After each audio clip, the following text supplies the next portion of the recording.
नमस्कार, मी अतुल ठाणे लाईव्ह मध्ये आपल्या सर्वांचं स्वागत करतो। मी सेंट्रल मैदानात आहे आणि खूप कमी मैदानं राहिली आहेत आता ठाण्यामध्ये, हे आपल्या सगळ्यांना माहिती आहे। पण या सेंट्रल मैदानात काल काय झालंय, या सेंट्रल मैदानात जर तुम्ही पाहत असाल, इथे स्पोर्टिंग क्लब कमिटीचं ना एक ऑफिस होतं, थोडं शेड टाकलेलं आणि एक ऑफिस होतं। ते काल ठाणे महानगरपालिकेचं अतिक्रमण विभाग जे आहे त्यांनी कारवाई केली आणि हे सगळं पाडून टाकलं। नक्की का पाडलं या संदर्भात आपण या स्पोर्टिंग क्लब कमिटीचे जे मेंबर्स आहेत पाठीमागे त्या मेंबर्सशी बोलणारच आहे। पण आणखीन एक गोष्ट तुम्हाला सांगतो की मी त्या दिवशी सांगितलं होतं की हे फार छोटं स्ट्रक्चर होतं, हे स्ट्रक्चर फार छोटं होतं। या सेंट्रल मैदानापासून हाकेच्या अंतरावर महागिरी आहे, त्याच्यानंतर इथे पुढे म्हणजे उधळसा प्रभाग समितीच्या हाकेच्या अंतरावर विकास कॉम्प्लेक्स पासून पुढे गेल्यानंतर फ्लावर व्हॅली वगैरे तिथे एक दत्ताचं मंदिर, या बाजूला 6 इल्लीगल गाळे मारलेले आहेत, 6 ते 7 इल्लीगल गाळे आहेत। या महागिरीमध्ये जवळपास 9 गाळ्याच्या अनधिकृत इमारती आहेत, त्यांच्यावर कारवाई होत नाही। पण या सेंट्रल मैदानाच्या या छोट्याशा स्ट्रक्चरवर मात्र काल महापालिकेने अतिक्रमण विभागाने कारवाई केली। मी त्या दिवशी पण सांगितलेलं, एक इमारत त्याच्या पाठीमागे 50 लाख रुपये अतिक्रमण विभागाला मिळतात, म्हणजे एका स्लॅबच्या पाठीमागे जवळपास 5 लाख रुपये मिळतात। आणि मिळत नसतील तर या अनधिकृत इमारती सगळीकडे जिथे उभ्या राहिल्यात त्यावर करा ना कारवाई। दिव्याचं प्रकरण माहिती आहे, कोर्टाने आदेश दिले, त्यामुळे 17 इमारतींवर तिथे कारवाई चालू आहे। पण त्याच भागात शेकडो इमारती उभ्या आहेत आणि त्या इमारती वाचवण्यासाठी ते बिल्डर आता अधिकाऱ्यांकडे पळतायत, त्याच्यावर कारवाई होणार नाही हे तुम्हाला आताच मी सांगतो। कारण त्याचे पर बिल्डिंगच्या पाठीमागेचे लाखो रुपये जे आहेत ते पोहोचलेले आहेत आणि कदाचित आता त्या परत इमारती वाचण्यासाठी तिथून पैसे घेतले जाऊ शकतात। एक सिस्टम असते, एखादी बिल्डिंग जेव्हा उभी राहते त्या बिल्डिंगचे अनधिकृत इमारतीचे पैसे जे आहेत ते अधिकारी घेऊ शकत नाहीत, त्यामुळे त्यांच्यामध्ये एक कलेक्टर ठेवलेला असतो जो प्रत्येक स्लॅब वाईज पैसे गोळा करतो आणि त्या अधिकाऱ्यांना तो देत असतो। तो कलेक्टर या स्पोर्टिंग क्लब जी कमिटी ठाण्याची त्यांच्यापर्यंत पोहोचला नाही का, हा एक प्रश्न आहे। बरं, मी आता काही जणांशी बोलत होतो, मला असं समजलं की ही जागा मुळात ठाणे महापालिकेची नाहीच आहे, म्हणजे ठाणे महापालिका मला वाटतं यावर कारवाईच करू शकत नाही, तरी सुद्धा अगदी तत्परतेने हे स्ट्रक्चर तोडलेलं आहे। मी सर्वात आधी तुमच्या सगळ्यांशी बोलणार आहे, पण मी संदीप पाचंगेकडे जाणार आहे। संदीप पाचंगे माझ्या सोबत आहेत, ज्या भागात हे काम करतात तो सगळा पट्टा आहे, वर्तक नगर, सावरकर नगर, लोकमान्य नगर, तो सगळा पट्टा आहे, वसंत विहार हा सगळा पट्टा आहे। सर, 9 माळ्याच्या बिल्डिंगी उभ्या राहतात अनधिकृत, तिथले लोकप्रतिनिधी आंदोलन करतात अक्षरशः। तुम्हीही अनेक वेळा अनधिकृत बांधकामांच्या विरोधात आवाज उठवतायत। त्या दिवशी एक मुद्दा मी मांडला, पर्सला 5 लाख रुपये आणि अख्ख्या बिल्डिंगचे 50 लाख रुपये अतिक्रमण विभागाला जात आहेत, जर जात असतील तर कारवाई करावी। सरळ माझा प्रश्न आहे, काय वाटतं तुमच्याकडे पैसे मागायला आले, तुम्ही पैसे दिले नाही म्हणूनही कारवाई झाली, त्या तर 9 माळ्याच्या बिल्डिंग त्याच्यावर कारवाई नाही, तुमच्या छोट्या स्ट्रक्चरवर कारवाई झाली। 2 प्रकारे कारवाई करते ठाणे महानगरपालिकेचा अतिक्रमण विभाग। एक तर त्यांना कुठेतरी राजकीय दबाव असेल किंवा मग त्यांना काही त्याच्यामध्ये त्यांचे वेस्टेड इंटरेस्ट असतील तर। या ठिकाणी असं झालं आहे की गेली 100 वर्ष जुनी वास्तू आहे, या ठिकाणी बरेच ठाण्यातून क्रिकेटर्स घडलेले आहेत आणि आता इथे मुलींचेही क्रिकेट सामने खूप चांगले होतात, जे की मुंबईसाठी सारख्या ठिकाणी पण होत नाही तेवढे चांगले सामने ह्या ठिकाणी होतात। आणि मग त्या सर्व लोकांना इथे चेंजिंग रूम्स हवे असतात। आजचं बदललेला जमाना आपण बघितला, बदललेलं क्रिकेट बघितलं तर सगळ्या सुखसोयी सुविधा पण त्यांना बरोबर लागतात आणि ते देण्यासाठी हे थोडंसं बांधकाम हे गेल्या 4-5 वर्षापूर्वी झालेलं होतं। मात्र ठाण्यातल्या काही लोकांनी त्यांच्या डोक्यामध्ये काय चालू आहे ते आम्हाला माहीत नाही, पण घाणेरड्या राजकारणाचा बळी ठरलेला आहे आणि त्यांनी काही माणसांना पुढे करून आमच्यावरती PIL दाखल केली होती।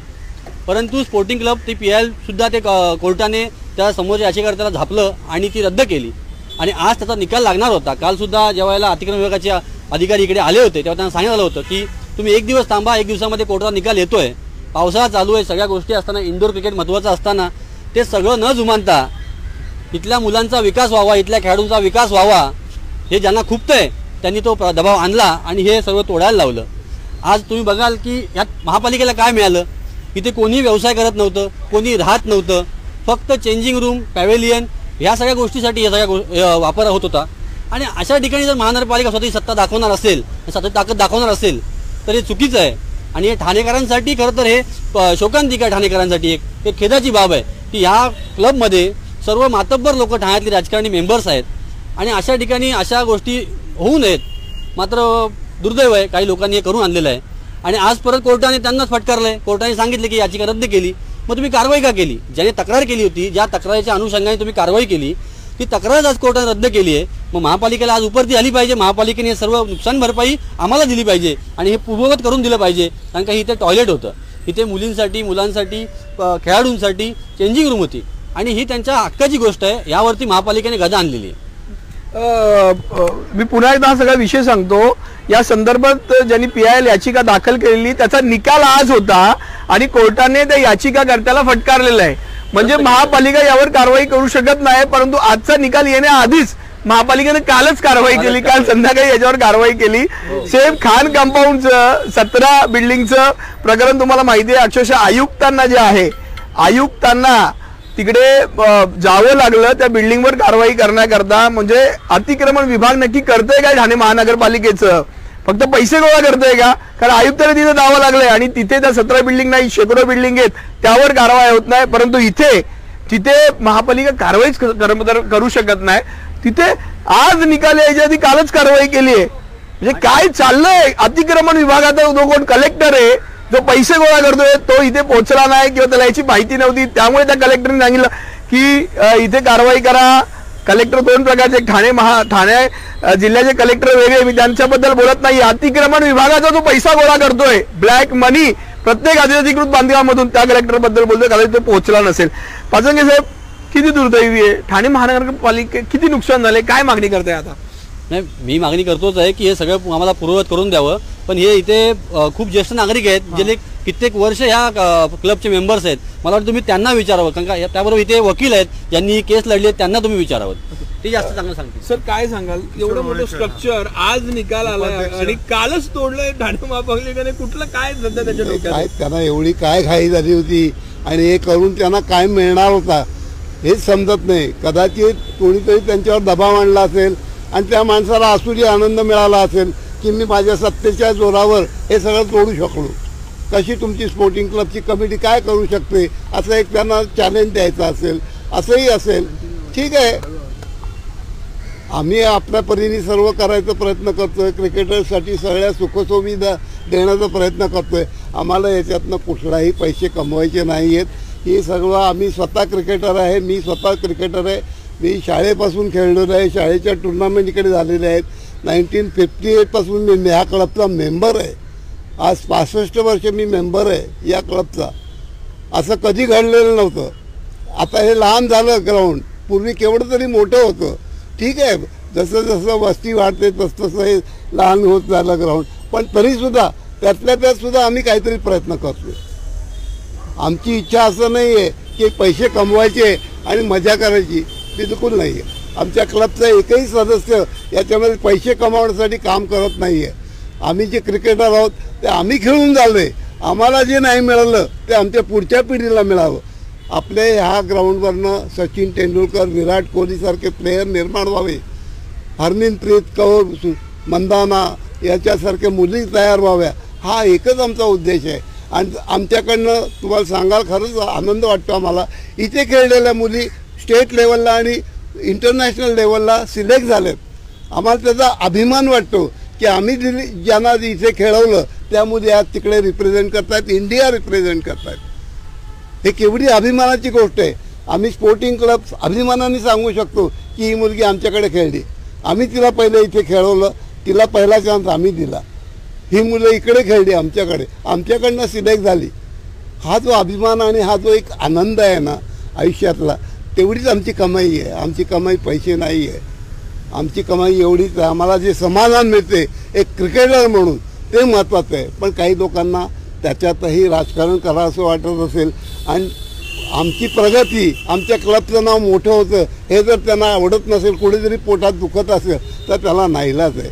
अशा लोकांना खरं म्हणजे त्यांची जागा दाखवायला पाहिजे असं मला प्रामाणिकपणे वाटतं. एकीकडे जर आपण पाहिलं तर कोर्टाचा आदेश आल्यानंतर अख्खी ठाणे महानगरपालिकेचा अतिक्रमण विभाग आणि त्याच्यासोबत आयुक्त स्वतः आता बिल्डिंग पाडायला गेलेत. 17 तोपर्यंत त्या बिल्डिंग ज्या आहेत त्या अतिक्रमण विभागाला दिसल्याच नव्हत्या, परंतु ज्याचा निकाल आज लागणार होता आणि तो यांच्या फेवरनी गेलाय ते मात्र बांधकाम तोडण्यासाठी अतिक्रमण विभाग इमिजिएट आला आणि कालच सगळं तोडलं. वकील साहेब माझ्यासोबत, तर काय प्रकरण आहे सगळं?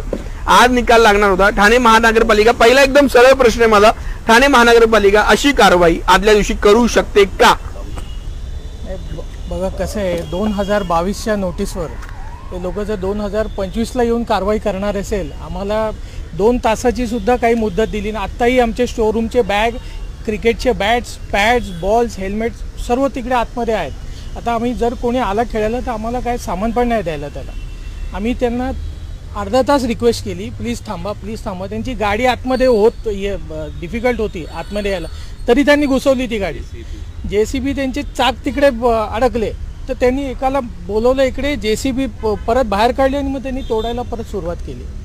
एक कोणतरी विकास काय नाव आहे, किरण पायमोडे नावाचा कोणतरी आहे, त्यांनी अर्ज केलं होतं. 2023 पासून आमच्या हे मेंबर पण नाही आहे तो, आणि त्याच्याबरोबर 2-3 लोक आले होते. 2022ला काही लोकांनी इंडोरमध्ये बुकिंग केली क्रिकेट खेळण्याकरता, एकही मेंबर नव्हता. त्यांनी सर्व फोटोज काढले इकडचे, ते फोटोज महानगरपालिकेला दिले आणि महानगरपालिकाची त्याच्यानंतर नोटीस आली. मग 6 महिन्यानंतर त्यांनी ते अर्ज PIL फाईल केला बॉम्बे हायकोर्टामध्ये डिमॉलिश करायला. त्याच्यानंतर मग आम्ही त्याच्यामध्ये जेव्हा आम्ही पेपर उघडून बघितले तर त्यांच्याकडे सर्व फोटोज होते.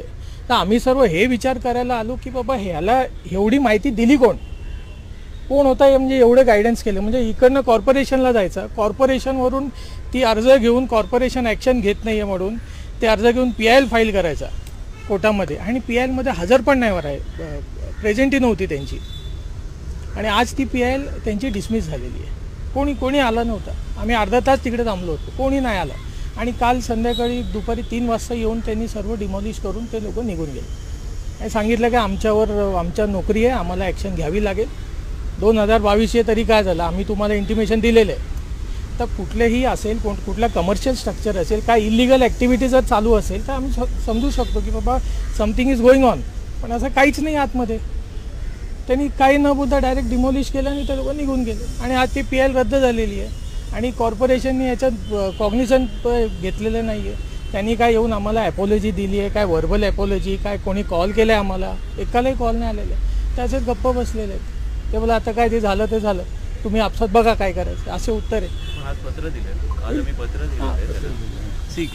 तुम्ही जे बोललात ना की TMC केव्हापासून एवढी प्रॉम्प्ट झाली की उद्या निकाल लागणार आणि आजच जे डिमॉलिशन करताय ते अगदी बरोबर आहे. आणि आम्ही काल त्यांना विनंती केली की कोर्टामध्ये उद्या PILचा रिझल्ट येतोय आणि 9 तारखेला 9 जूनला 17 जून ही डेट दिली आणि त्याच्यामध्ये मेन्शन केलं होतं त्या ऑर्डरमध्ये की दिस विल बी फॉर डिस्पोजल, आणि ते त्यांना तो पण लेटर जो आम्ही त्यांना दिलं होतं कळलं. आणि अकॉर्डिंगली ते आज झालं. आणि व्हॉट यू राईटली सेड की TMCने एवढी प्रॉम्प्ट केली, मला एक कळत नाही त्या अधिकाऱ्यांवर कोणता दबाव होता की कोर्टाची ऑर्डर न येता, आणि आज आम्ही पत्र दिलेलं आहे की कोणत्या कोर्टाच्या ऑर्डरनुसार तुम्ही ही कारवाई केली याची आम्हाला माहिती हवी, कळलं. आणि हे अतिशय स्पष्ट होतं. आणि 2022 साली तुम्ही आम्हाला सप्टेंबरला नोटीस दिली होती, 48 तास अगोदर कोणतीही नोटीस आली नाही ना, एवढे दिवस आली 3 वर्षामध्ये. तर त्यामुळे ह्या ज्या गोष्टी आहेत त्या जाणून बुजून केलेल्या आहेत. हे मी सांगणं म्हणजे काय अगदीच म्हणजे की हे कळतं सगळ्यांना, प्रत्येकाला माहित आहे की हे डेलिबरेटली केलेलं. काल संध्याकाळी सगळी कारवाई झाली, दुपारी 2:30च्या दरम्यान ते आले. 4:15 वाजेपर्यंत त्यांनी जो काही गोंधळ इथे घातला, आम्ही त्यांना रिक्वेस्ट करत होतो. त्यांना मी टोटल जे आहे ते 9 जूनची कोर्टाची ऑर्डर पण दाखवली की 17 जूनला ही अशी कारवाई होणार आहे, तुम्ही फक्त 1 दिवस थांबा, तुम्ही संध्याकाळी या आणि तोडा जर आमच्याकडे ऑर्डर नसेल तर. परंतु त्यांनी ते ऐकलं नाही. ते म्हणाले आम्हाला आमच्या लिगल डिपार्टमेंटनी सांगितलं की आत्ता जा आणि तोडा म्हणून. तर ही परिस्थिती आहे. ठाणे म्युनिसिपल कॉर्पोरेशन एवढी प्रॉम्प्ट झालेली आहे, ह्या पद्धतीने एवढ्या चांगल्या पद्धतीने कारवाई करते. आणि अशा क्लबवर की सगळी ठाण्याची नेते मंडळी जी आहेत ते ह्या क्लबचे सभासद आहेत, ते सन्माननीय सभासद आहेत, आमचे मोठी मंडळी आहेत, माननीय आहेत. आणि ते ह्या क्लबचे सभासद असताना ठाणे म्युनिसिपल कॉर्पोरेशनचे अधिकारी कोणत्या दबावाला बळी पडले आणि त्यांनी येऊन जे आहे की आज रिझल्ट लागणार आणि काल ही कारवाई केली. तुम्ही जर पाहिलं तर माझ्या पाठीमागे एकदम प्रॉम्प्ट 2022चं पत्र होतं, म्हणजे तक्रार 2022ची होती. 12 सप्टेंबर 2022चं लेटर होतं तक्रारीचं. 2025 मध्ये यांनी कारवाई केली आहे. अतिक्रमण विभागाला दररोज अनेक जे आहेत पत्र जातात तक्रारींची, पण कधीच कारवाई होताना दिसत नाहीत. त्याशिवाय या 9-9 माळ्याच्या इमारती, या चारी घोडबंदरला बाळकूम असेल, त्याच्यानंतर कोलशे ते तुमचं माझी वडा, कळवा, हाकेच्या अंतरावर कळवा सुद्धा आहे. आणि मी जिथे उभा सेंट्रल मैदानाच्या इकडे लेफ्ट साईडला बघितलं महागिरी आहे, नौपाडा आहे, दिवा, मुंब्रा, इथे 9-9 माळ्याचे मोठे मोठे कॉम्प्लेक्स इमारती उभ्या राहतात अनधिकृत. त्या संदर्भात तुमच्यापर्यंत तक्रारी पोहोचतायत, पण तुम्ही कारवाया करत नाहीत. जर तुम्हाला ते बिल्डिंग दिसत नसतील तर मी आज ठाणे लाईव्हवर जवळपास 15 फोटो टाकलेले आहेत आणि उद्या देखील 15 फोटो कदाचित जर मला, आणि हे सगळे प्रेक्षकांनी पाठवलेले आहेत, मी जाऊन काढलेले नाही, प्रेक्षकांनी पाठवलेले फोटो आहेत. माझ्या त्या कमेंट सेक्शनमध्येही अनेक फोटो आहेत, तेच फोटो आम्ही उद्या दाखवू. जर तुम्हाला ते दिसत नसतील तर आम्ही म्हणजे जी ठाणेकर जनता तुम्हाला तक्रारी देते त्या तक्रारींवर तरी तुम्ही काम करा आणि ते सगळी अनधिकृत बांधकामं तोडा. एकदम इन्स्टंट तुम्ही सगळीकडे पाहताय की ज्याचं सर मी काय म्हणतो याचं काय त्रास होता का, म्हणजे कोणाला त्रास होता का? इनफॅक्ट ह्या सुविधांसाठी केलेलं होतं. या स्ट्रक्चरचा कोणाला त्रास पण नाहीये. काही स्ट्रक्चर उभे राहत आहेत ते सगळे त्यांना इलिगल पाणी, इलिगल लाईट, सगळ्या फॅसिलिटी पुरवत आहेत. आणि इथे तर सुविधा होत्या रे, या सेंट्रल मैदानात सुविधा देण्याचा प्रयत्न करत होता आणि त्या सुविधांवर आज बुलडोजर चढवलाय. इथे गाडी सुद्धा बुलडोजर देतो, जेसीबी सुद्धा येत नव्हता तरी पण चढवलाय. सर काय ह्या बेसिक सुविधा होत्या, 5 स्टार सुविधा आम्ही कोणाला दिल्या नाहीत. केवळ चेंजिंग रूम होतं, नंतर टॉयलेट बाथरूम होतं ह्या मुलांसाठी, आणि हे जे एक शेड होतं तिथे पॅरेंट्स येऊन बसायचे. इथे आम्ही फॅन लावला होता उन्हापासून संरक्षणासाठी वगैरे, आणि ह्या बेसिक सुविधा होत्या. तुम्ही काय म्हणालात, मला तुमचा काय प्रश्न होता की ठाणे म्युनिसिपल कॉर्पोरेशनला ह्या गोष्टी कळायला पाहिजे. मी कालपर्यंत त्यांना नुकसान झालं, मी काल त्यांना रिक्वेस्ट केली की तुम्ही 1 दिवस थांबा, आता तुम्हाला जे काय केलं ते तुम्ही करा. केलं तुम्ही बरोबर, पण ह्या नुकसानाची भरपाई जी आहे याची जबाबदारी ठाणे म्युनिसिपल कॉर्पोरेशननी घ्यावी. कारण आज रिझल्ट जो आहे तो या स्पोर्टिंग क्लब कमिटीच्या बाजूनी लागलेला आहे. कमीत कमी त्याची जबाबदारी करून ठाणे म्युनिसिपल कॉर्पोरेशननी हे जे काही त्यांनी म्हणजे गोंधळ घातलेला अख्खा तो त्यांनी निपटावा, आणि याची जबाबदारी जी आहे नासधूस तर केलेलीच आहे, तर ते हे त्यांनी जे इमिजिएटली जे आहे ते करेक्ट करावं. ही माफक अपेक्षा आमची ठाणे म्युनिसिपल कॉर्पोरेशनला आहे. आणि इकडचे जे खेळाडू आहेत, कित्येक फोन आमच्या सगळ्या कमिटी मेंबर्सना आले, ते नाराज आहेत, ते म्हणत आहेत हे योग्य झालेलं नाही आहे. जर आमची सगळ्या ह्या मुलांची पण जर मदत लागली तर आपण ठाणे म्युनिसिपल कॉर्पोरेशनकडे जाऊया. आमच्या लेडीज ज्या आहेत म्हणजे फॉर एक्झाम्पल आमच्या कमिटी मेंबर्स आहेत आणि त्या ज्या मुली खेळतात, कळलं का, त्या सगळ्या इथे यायला तयार आहेत की बाबा आमच्या बेसिक सुविधा ज्या आहेत ते तुम्ही कृपया करून हिरावून घेऊ नका, आणि हे लवकरात लवकर जे स्ट्रक्चर आहे ते ठाणे म्युनिसिपल कॉर्पोरेशनने बांधून द्यावं, ही त्यांना आमची नम्र विनंती आहे. एक माफक अपेक्षा ठेवली आहे आणि एक नम्र विनंती केली आहे, तर ते तरी ठाणे महापालिकेच्या अतिक्रमण विभागाला जमेल का?